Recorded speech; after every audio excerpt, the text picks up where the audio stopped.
బీజేపీని బలహీనపరిచే కుట్రలో భాగంగా రేవంత్ రెడ్డి చేస్తున్న కుల రాజకీయాలు చేస్తున్నారని బీజేపీ ఎంపీ ధర్మపురి అరవింద్ అన్నారు. కాంగ్రెస్ బీఆర్ఎస్లు లోపాయికారి రాజకీయ ఒప్పందంతో రాష్ట్రంలో బీజేపీని బలహీనపరిచేందుకు కుట్ర పన్నుతున్నారని ఆరోపించారు. వారు పన్నే ఏ కుట్రలు సఫలీకృతం కావని చెప్పారు. కుల రాజకీయాల కుట్రలో పడొద్దని బీజేపీ శ్రేణులకు అరవింద్ హెచ్చరించారు. ఐకమత్యంగా ఉంటేనే బలంగా నిలబడతామని, విడిపోతే పడిపోతామని చెప్పారు. రాష్ట్రంలో హిందువులను విడదీసి ముస్లింలకు చెంచాగిరి చేసేందుకు రేవంత్ రెడ్డి కుల రాజకీయాలకు తెర లేపుతున్నాడని ఆరోపించారు. కావాల్సుకొని హిందువుల్ని విడదీద్దామని కుల రాజకీయాలను ప్రతిరోజు ఎవడో ఒకటి మాట్లాడుతున్నాడు.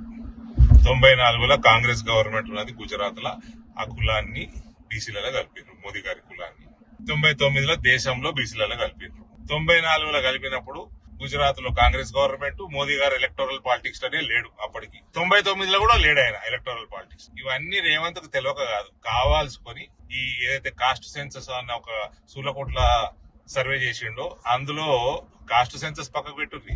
అసలు మొత్తం సెన్సస్ తప్పు. 1 కోటి మంది మైనర్లు 18 సంవత్సరాల లోపల ఉన్న వాళ్ళు గాయం ఉన్నారు ఈ రాష్ట్రంలో అని మొన్ననే రుజువు చేసిన. 1 కోటి మంది గాయం ఉన్నప్పుడు ఇంకెక్కడ సెన్సస్, దికుమాల సెన్సస్ అయిపోయినాక ఇవన్నీ కూడా కావాల్సుకొని హిందువుల్ని విడదీద్దాము, ముస్లింలకి చెంచగిరి చేద్దాము, ఇటువంటి రాజకీయాలు చేసి మనకు భారతీయ జనతా పార్టీ వీక్ చేద్దామని, ఇటువంటి దొంగ రాజకీయాలకి భారతీయ జనతా పార్టీ శ్రేణులు, కార్యకర్తలు, నాయకులు ఎవ్వరు కూడా పడరు.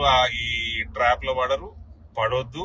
అందరం ఒకటై మనము భరతమాతని గెలిపియాలా, ఈ దేశాన్ని, రాష్ట్రాన్ని హిందూ రాష్ట్ర స్థాపనలో చెయ్యాలి. ఇక్కడ ఒక్కటి మాత్రం తప్పకుండా గుర్తుపెట్టుకోండి, బటింగే తో కటింగే, ఏక్ హే తో